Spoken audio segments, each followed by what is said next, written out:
Leibovich, then you're in the right place. I have a couple announcements to make. Maybe you've heard these announcements before, but as you know, it's a free festival. So after this event, please go over to the information tent and make a donation.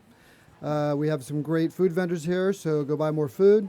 And the book tent, a bunch of great book temps right there. So after this event, you can go buy Mark's books. And lastly, Mark will be signing his book at the signing tent, which is right behind us, for about 30 minutes after this session. We're going to have questions too. And we're going to have questions. And we'll have about 5 or 10 minutes for questions at the end. Please know what you're going to ask before you get up there. Keep your questions short. If you have any stories to tell us after the event. With that, I'm going to introduce Shira Springer, and it's a voice you probably recognize. If you listen to public radio, she covers stories at the intersection of sports and society for WBUR and NPR. She also writes regular columns on women's sports for The Globe and for Sports Business Journal, and she teaches journalism at Boston University. Thank you for being here. Thank you. Yes. Thank you for coming. I'm going to do a brief introduction for Mark. You probably all already know this, but he is the author of the New York Times bestseller, This Town, the #1 bestseller. He also wrote Citizens of the Green Room and The New Imperialists. He is chief national correspondent for the New York Times Magazine. He is winner of a National Magazine Award for his story on Politico's Mike Allen and the changing media culture of D.C. And before joining the magazine, he was the national political reporter in the New York Times D.C. bureau. He's covered the political campaigns in 2008, 2012, and the Obama presidency. But if you ask me, actually, the most impressive line on his bio, or at least it should be, is friend of Tom Brady. This is a man. Best friend. Best friend. I'm sorry. This is a man, when he emails Tom Brady returns those emails. He does. As we find out in the book. Sometimes he initiates it. Whoa. At least he did once. Whoa. To tell me he didn't know his own address. Long story. Anyway. So there's some email correspondence in Mark's book, Big Game, the NFL in Dangerous Times, which we're going to talk about. And I think one of the things that struck me about the book was just how much access you got, because anyone who has covered the NFL, and I have over a couple of decades, knows that it can be a very tight-lipped league. They are very concerned about optics, and they really don't like anyone to give interviews, let's say, unchaperoned or at all. So how did you wrangle access to Brady, access to Kraft, access to Dallas Cowboys owner Jerry Jones? You know, it's a really good question. I sort of, first of all, thank you all for coming. If we can get more than 30 at the end of the day on a Sunday after like a long weekend of great authors, we're happy. So thank you for, 1, being here, and 2, numbering more than 30. And look, there are more people trickling over. Come. I'm not a sports writer. I love sports. I have always cared deeply about sports, way too deeply about sports. And people have always asked me, you're in journalism, why don't you just become a sports writer because you like sports so much? And I said, as soon as I do that, I'll stop liking sports. And it's always been kind of a sideshow for me. And I assumed when I needed a break from politics, which I think many of us did after the last election, and I was going to take a couple of years to sort of look into the NFL, because I wasn't a sports writer, I would have no luck whatsoever getting to any of these people. I mean, Shira and sports writers who have been working, these beats for many, many years have, I thought, a familiarity, a rapport with a lot of the athletes, a lot of the owners, a lot of the people at the leagues. And I was sort of very pleasantly surprised. I mean, I think a lot of people that I talked to and that I approached liked the idea that I wasn't a sports writer. They liked the idea that I covered politics for a living, and they all think they know something, so they could ask me, well, what's Donald like? What's Hillary like? Because they're all, a lot of these people, especially the owners, have cavorted and fundraised for these folks and have sort of traveled in a lot of the same circles. But, I mean, the short answer is I have no idea. I asked a lot. I had a pretty high hit rate, higher than I thought. It helped to get Brady first, and that was sort of part of a 2 or 3, 4 year project in which I would just have this sort of annual interaction with Don Yee, who is his agent, every year. And Don is kind of a different kind of NFL animal. He loves politics. He's written a few politically oriented pieces for the Washington Post. So we kind of connected on a few different levels.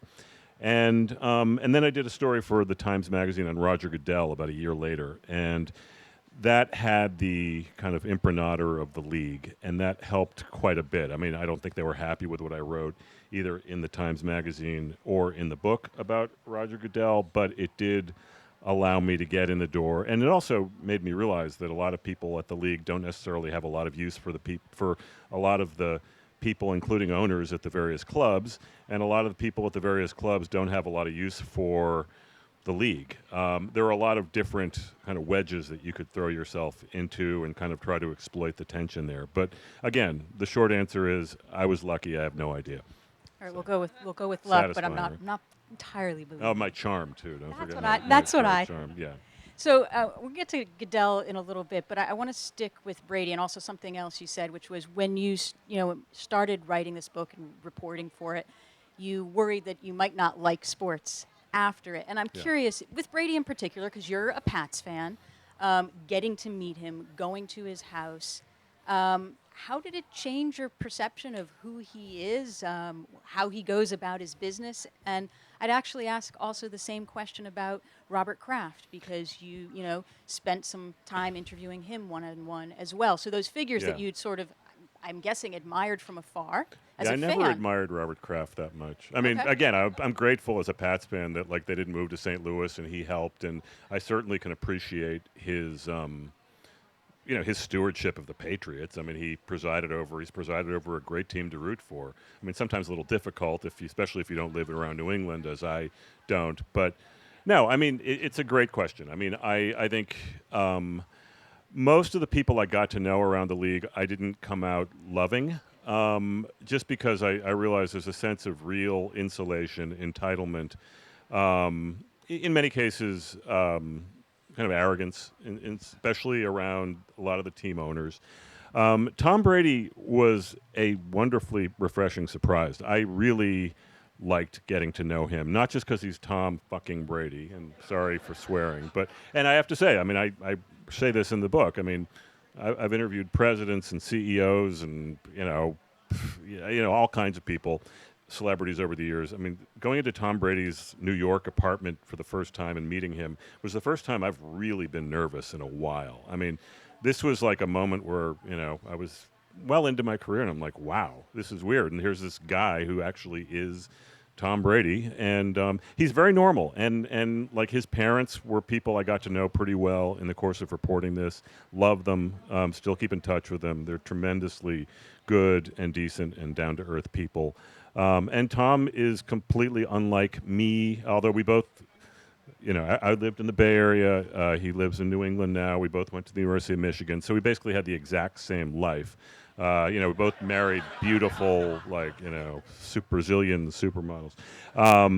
But no, I mean, it was after the surrealness of it kind of left me, it was kind of, he's a pretty easy guy to talk to. I mean, with the understanding that I will never be him, he will never be me, and we will never connect on any kind of meaningful level other than, they're two pretty curious human beings who I think enjoyed kind of getting to know what each other's lives were like, especially his, obviously, because I'm the guy writing the book. But he had a lot of questions about politics, about Washington, about how journalism works, how writing works. And one of the reasons I think he let me in to begin with, this is what Don Yee said, is that he likes sort of studying people who are in other professions and sort of seeing what success looks like, what research looks like, what sort of he likes watching people sort of go about their jobs in other realms, and I appreciated that, and I thought it was pretty genuine. All right, so since you didn't admire Kraft from afar, let's stick a little bit with Kraft here. I mean, I think we'd be remiss if we didn't address recent news and what happened in Florida. After having spoken with him and gotten to know him at least, I mean, he did gift you some organic eggs. Twice. This is a big deal with Kraft. He keeps chickens on his property in Brookline. I think he was one of 2 households that is licensed to keep chickens. I don't know if there might be a bigger number or a smaller number. Anyway, they hatch organic kosher eggs. Anyway, that's a whole other. That'll be the next book. It's a fascinating topic. Anyway, sorry. What did you make of it when the news trickled out and sort of About the so the prostitution. yeah, and given your familiarity with him and basically how out of touch these owners can be with reality. Yeah, I wasn't surprised at all. I mean, what I'm surprised by, I would be surprised if he was the only owner that had situations like this. I mean, when I remember hearing from other owners after this news broke, and their biggest surprise was that he got caught, that he didn't create a situation where he was, shall we say, more discreet, some kind of escort thing. I don't know. I mean, but look, a lot of them, again, live in a billionaire world. They're almost entirely men. Many of them are old. Many of them have had multiple marriages, and I'm sure many of them have had, all kinds of sort of hush money arrangements and sort of special arrangements involving human intimacy, and this is an example of that. I think I was sort of amazed again. I mean, and I'd finished reporting this book, and there's all this, I wouldn't say pressure, but my publisher said, hey, you want to write a special chapter on this for the paperback? And my answer after about maybe 1 second of thought was, no, I don't actually. But look, it's a fairly common thing. It wouldn't surprise me at all, and I don't have any inside information on this, but wouldn't surprise me if, he's had other experiences like that. It wasn't a one-off or a two-off, I guess. So, look, Robert is a pretty human person in his own way. He's very vulnerable. Lost his wife about 8 years ago. Very familiar in a way. I think he's not as good a politician as he thinks he is. He doesn't come off as smooth and as winning as maybe Tom Brady does or other public figures do. And I don't know. I mean, he has a lot of enemies too. I mean, he has a lot of enemies around the league. He has a lot of enemies around Boston.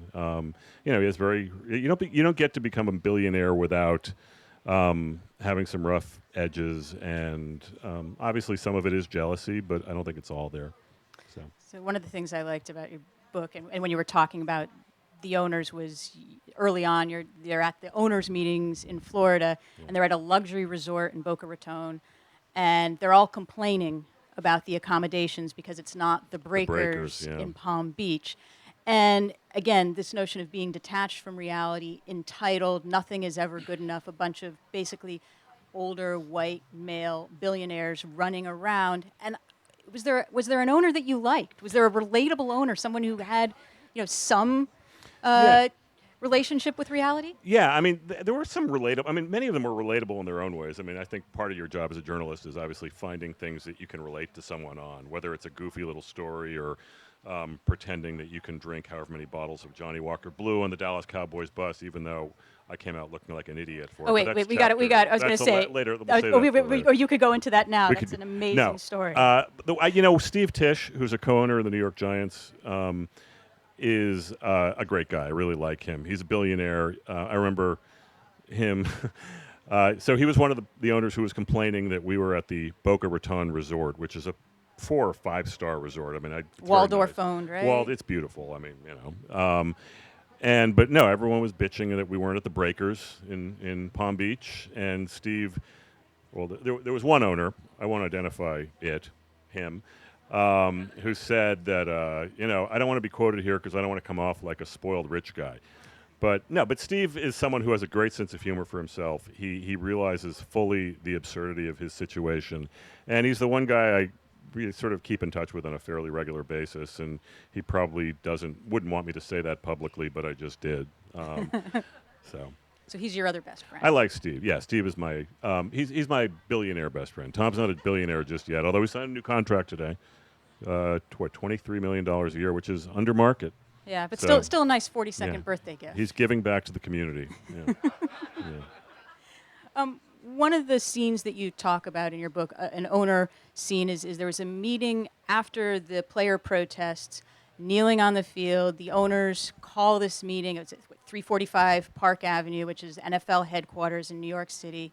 and they bring in the players. They bring in owners, executives are there, and I'm trying to remember, is it Pagula, the Bills owner, Yeah. who says, they're trying to figure out what do they do about these player protests, and Pagula says, well, we've got to find our Charlton Heston.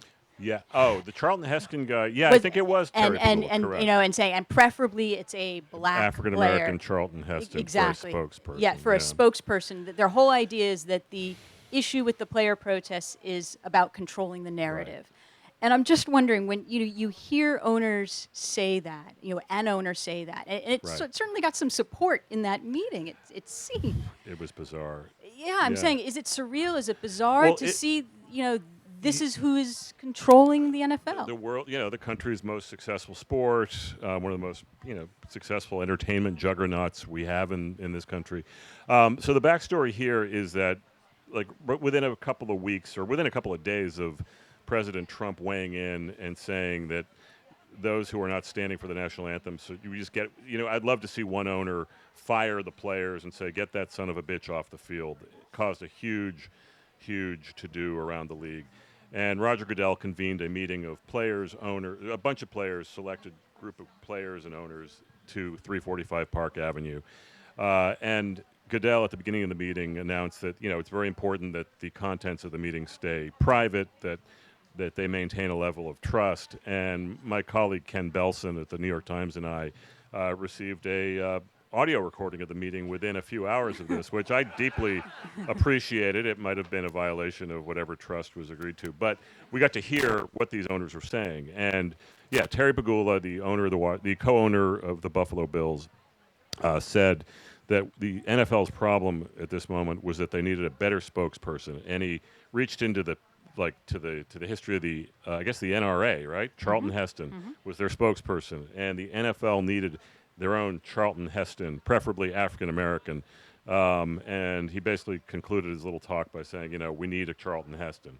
Charlton Heston, who died about 8 years ago or so, by the way. But and then there was like Steve Ross, the owner of the Miami Dolphins, who said that I think what we should do is we should have a march on Washington of players and owners together, because the March on Washington during the 60s was one of the most inspiring moments of my youth. And, I just didn't see, a million people marching for civil rights in the 60s as particularly analogous to a bunch of NFL owners and maybe a few players marching on Washington in 2018. Anyway, the idea never got off the ground, so we'll never see that history being made right now. But, yeah, it was quite a thing to listen to. He really did get a sense of how smaller than life a lot of these people who control our local teams really are. Yeah, and you bring up Goodell wanting this meeting to remain private, and of course it didn't, as you said. Within hours, you've got the audio tape. And I'm curious, how much power does Goodell actually have? How much sway does he actually have? Because I think one of the things... That's a great question, one of the things that sort of keeps him in office is the fact that he has promised, what is it? The NFL will achieve $25 billion in gross revenue by 2027. And he's well compensated. We make around $40 million a year as NFL commissioner. So what keeps him employed, and how much sway does he actually have? 32 very, very needy billionaires. I mean, seriously, if you put Roger Goodell's commissionership to a vote of fans, he might get, 10% of the vote? Probably would get less around here, right? Yeah. He'd probably get less in New Orleans. He'd get less in Oakland. He'd get less in San Diego. I mean, you can go city by city. I mean, he's really, really alienated a lot of people. If you ask the players, probably maybe 10, 20%, right? You think that high? Players, I don't know. I mean, I think, who knows? I mean, if you ask the owners, of which there are 32, he'd probably get a fair number of them. And although privately, a lot of them think he's completely in over his head, but he does the single most important thing to keep these owners happy, which is that he makes tons of money for them. He's a very good negotiator of TV deals. He has incredible leverage as essentially the CEO of the most potent, of the sport that I think last year had 49 of the top 50 top-rated shows in America. It was all. Then there were a few of those were college games, like the national championship game. But I mean, this is how much people love football, and there's one of the players I think said that I mean, this is he basically operates like a drug dealer, and football is like America's crack because people are just going to watch it, right? Um, and the other way of looking at this, and Eric Winston, who was an offensive lineman, played for 4 or 5 teams, most recently Cincinnati, head of the Players Association, said that everyone says that Roger is great at making money, but even the worst bartender at spring break is going to make a lot of money. So that's some faint praise. But no, look, unlike politics, this is not a group of people that have to run for re-election. I think it might be different if they did. But he's accountable to 32, pretty needy people. And yet you relay a contract negotiation that was quite intense, where Jerry Jones, the Dallas Cowboys owner, was not happy with the $40 million he was getting a year. I think it was actually $44.2 million in 2012. And I think Arthur Blank, the owner of the Atlanta Falcons, was not happy either. So some of the membership, as the 32 owners are called, have been raising objections. So it brings, is he there for the foreseeable future? Is his you think and you think his position, by the way, is strengthened by owners getting in trouble, like not only Kraft but Jerry Richardson and sexual harassment, his sexual harassment lawsuit. I mean, he is. They're singing. Wow. I'll sing after. We can sing together. We can do a duet. Well, I mean, They first really of don't all, wanna hear that. no, I won't sing. His position is strengthened because he's got a 5-year deal. Okay, so I mean, that's just. I mean, he's going to get his $200 and whatever million no matter what. But yeah, I mean, he's very. Another thing he's very good at, by the way, is, and Roger Goodell's father was a senator from New York. His name was Charles Goodell. Was a congressman. He was appointed to the U.S. Senate from New York after Robert F. Kennedy was assassinated. And so Roger is a politician, and one of the things he does is he plays owners off each other very, very well. You mentioned his contract negotiation. Arthur Blank, actually he was head of the compensation committee. He actually wanted Roger to have this money, and most of them just didn't want to deal with this. They just said, all right, we're making money hand over fist.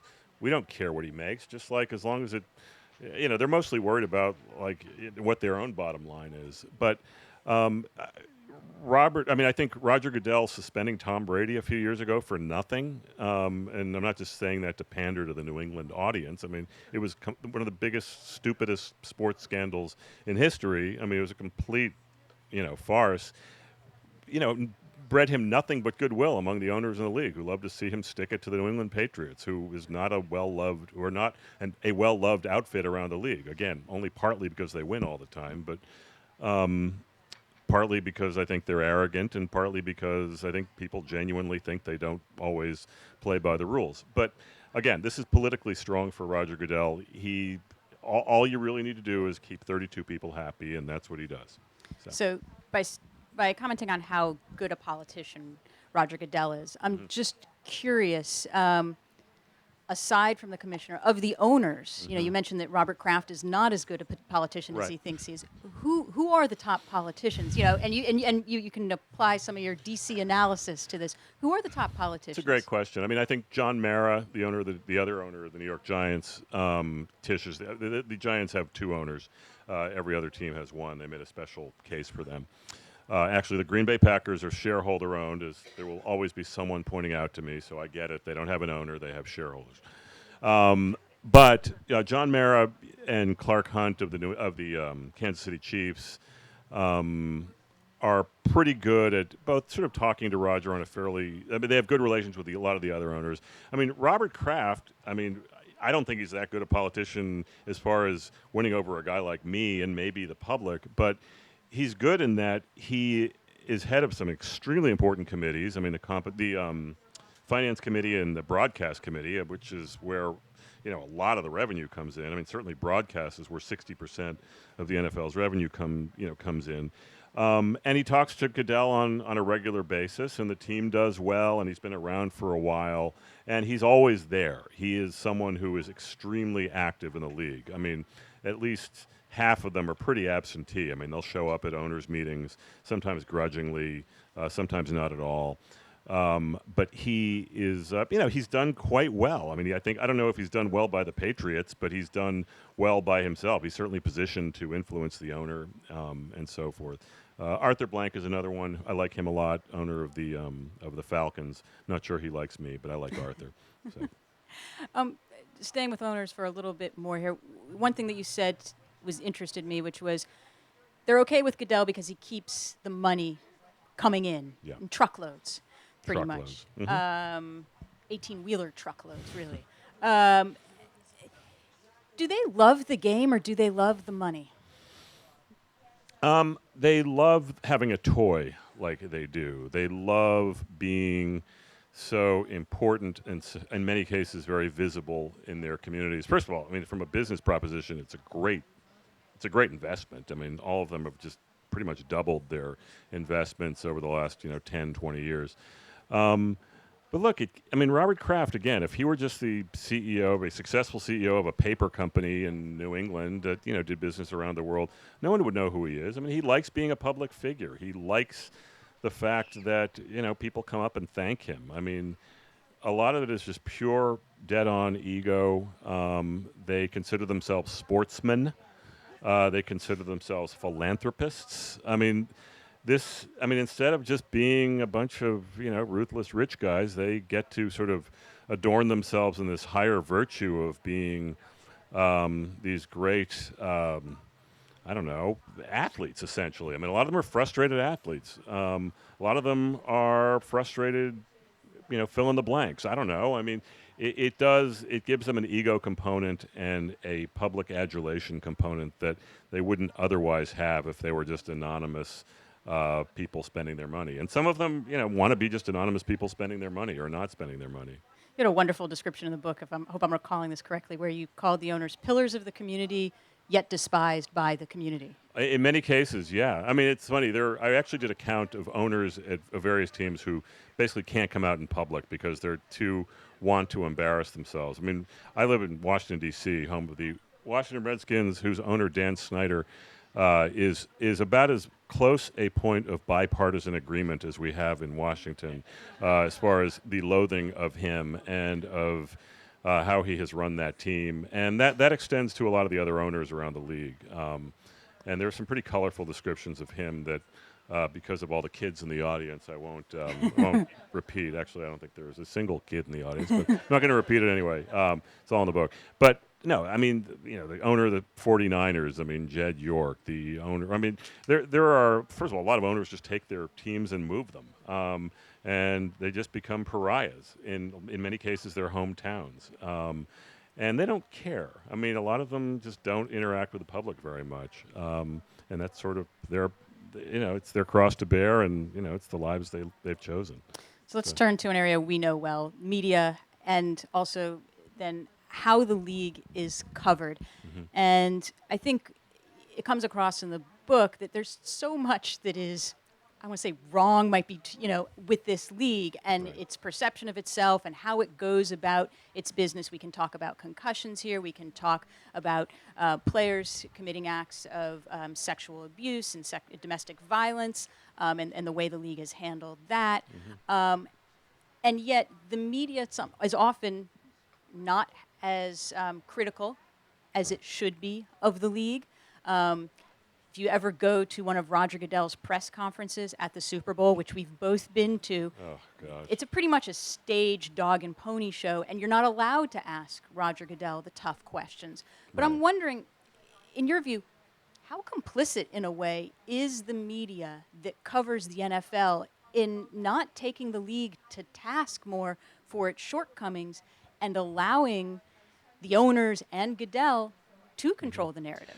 I mean, that's another great question. It's also analogous to something. Actually, we were talking about this yesterday when we were in the politics panel with Jim Acosta. I mean, there's a lot of PAC journalism in certainly politics, and by PAC journalism, I mean reporters sort of hanging out together, sort of hanging out in a world where everyone sort of lives and breathes and plays by the same rules, and you come to these sets of assumptions of what's important and what is not. Now, again, I had an advantage as an outsider. I mean, I'm not covering the NFL right now. I'm not sure I would have written the book differently if I were, but there's a really good chance if I were worried about alienating A, B, or C and needed A, B, or C for the purposes of doing my job going forward, I might pull some real punches. I might not look in some places. I might not phrase things a certain way. And that's true when you're on the White House beat, and it's true when you're on the Patriots beat, right? You need, to some degree, someone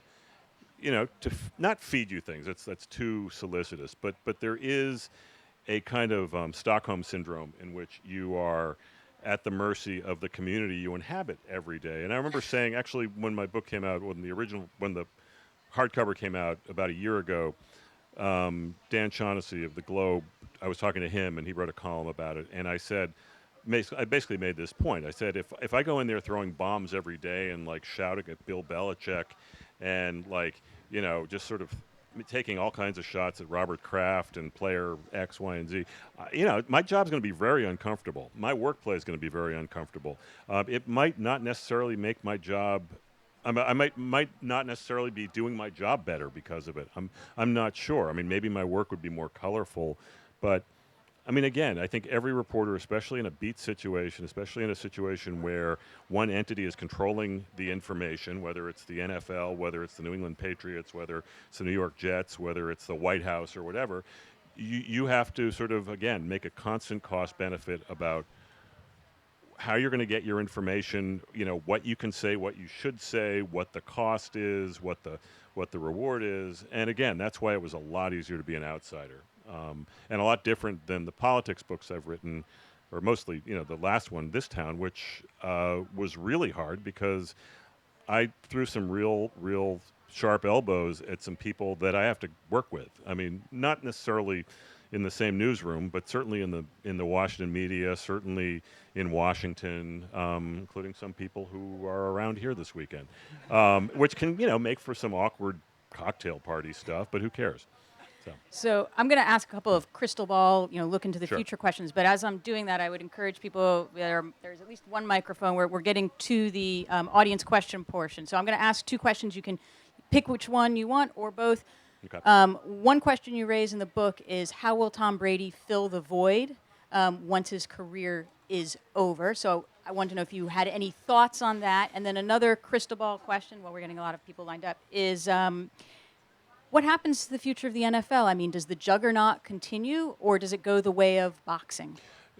Two great questions. I mean, the void. The question of the void. What do people who live, breathe, and eat football or baseball, whatever it is they're doing, how they survive after it's all over, after the camaraderie of the locker room is over, after the thrill of competition is over, after the regimen of their training is over. And people struggle. And I asked Brady this once, and he said, it's going to definitely create a void. His parents are worried about him. So I guess his way of avoiding it is just to play for as long as possible. And, maybe he'll make it to 50 or 60 or 70, whatever. As far as the NFL, I'm not one of these people who thinks it's going to die in 20 years, possibly 40 years. And is it a death? You were talking with your colleague Joe Drape. Is it a Yeah. player dying on the field or getting paralyzed in the Super Bowl, or is it death by 1,000 paper cuts? I think it's death. Lots of little things. Yeah, I think it's death by a number of things. I think part of it is that far fewer people are playing youth football now. I think the kind of labor pool is going to shrink precipitously over the next. It already has, but it's going to continue to. It's going to be very hard for high schools and youth programs to get insurance. There'll be all kinds of legal stuff. I mean, there's going to be a lot of all kinds of nuisances related to health and safety as more becomes known, and frankly, as the toll becomes greater. So, I would probably put that timeline closer to 40 years than 20 years. So, but that's just a fairly wild guess. So, Go for it. A follow-on question, same topic. Looking at concussions, where do you see the trend line of that leading to the demise of the NFL? well, I think the trend line is you can read the research in any number of ways. I mean, they, I guess, keep track of how many concussions there are every year, and some years it goes up and some years it goes down. I mean, the fact is, the more research that comes out on this, it's almost always damning, right?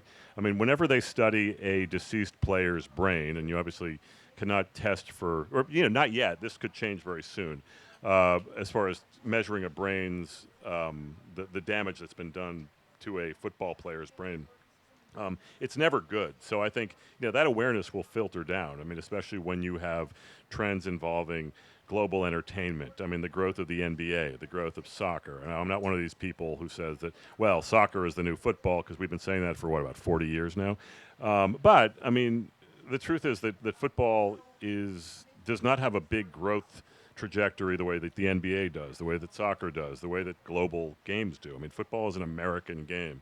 I mean, maybe they can expand into Mexico, maybe into Great Britain, but other than that, there's a pretty hard wall for them. So I don't know. Trying in China. Yeah, I mean, I don't see it anytime soon. But no, but I think awareness is probably not the best friend to the NFL, because it almost always is pretty ominous.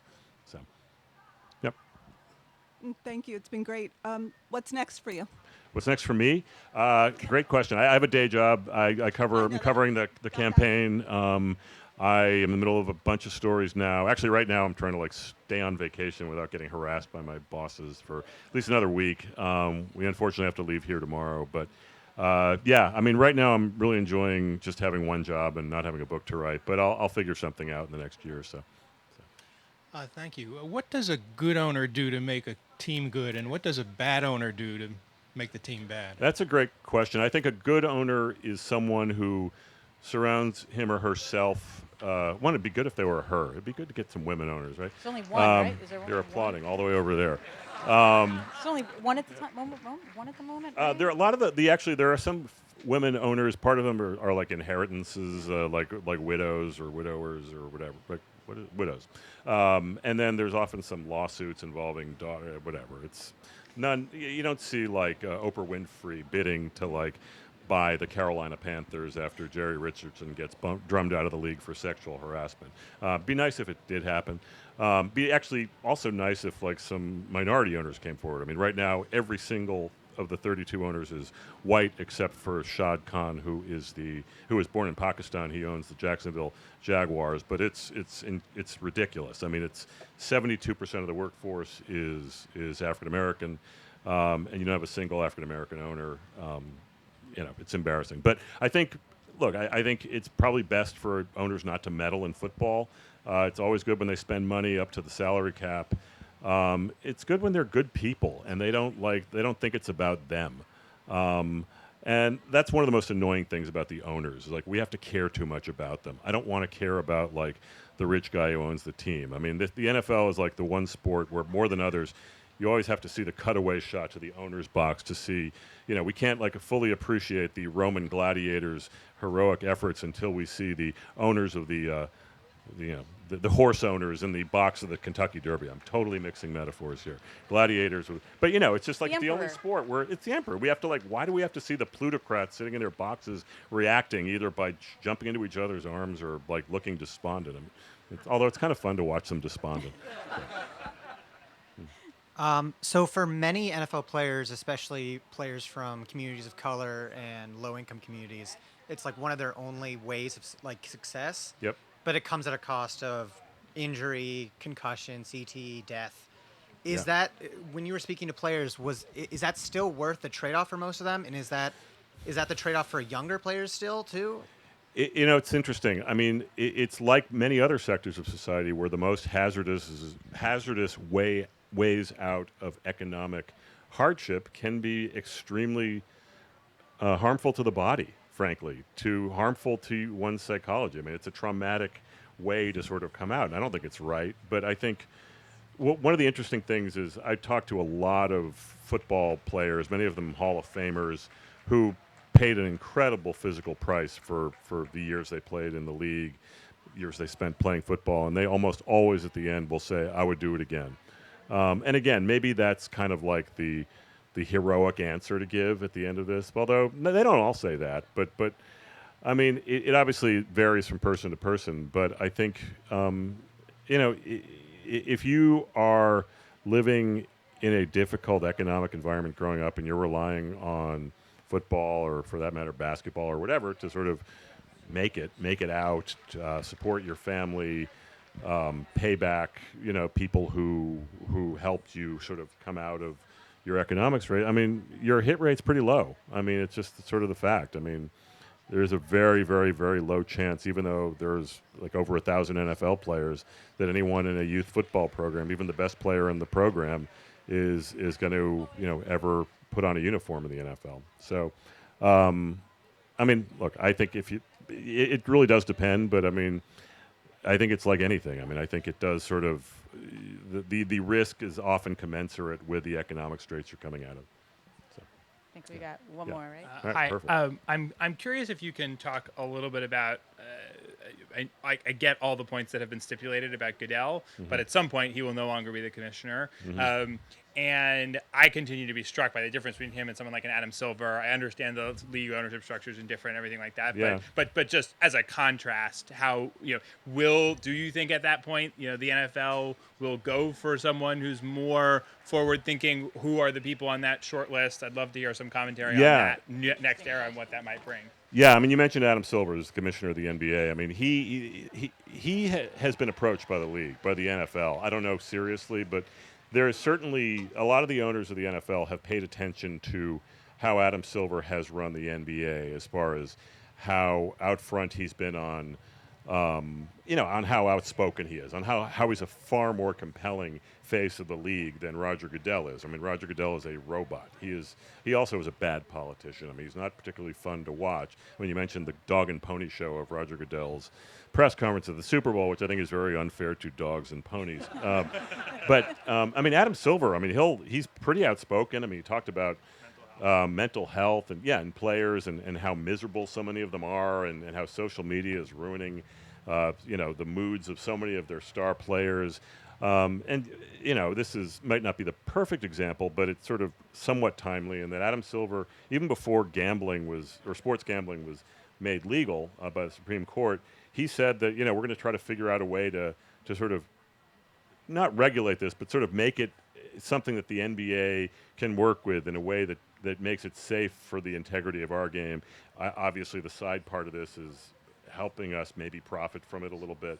I talked to, again, a number of NFL owners who are quite compelled by Silver. And look, I think a guy like him would be a fascinating choice for the league. Who else? You hear things like, I mean, Barack Obama was asked by Bill Simmons, and I think it was The Ringer or something, might have been on ESPN or something, what sports league he'd most like to run, and his answer was, "Have you seen what Roger Goodell is making?" So I don't know. I'm just throwing that out there without comment. I think you alluded. Well, Can we just have one? We have people waiting. I can get you privately. Thank you. I'm really sorry. Sorry. It's a private question. Sir. Okay. Okay. We'll have one All right. private question, but thank Oh, you, yeah. everyone. And time is up. Thank you, Mark. Thank you all for coming. Thanks for coming, everyone. Yes, thank you all for coming. They're tough on the questions. Thank you. Oh no, it's fine. And as you answer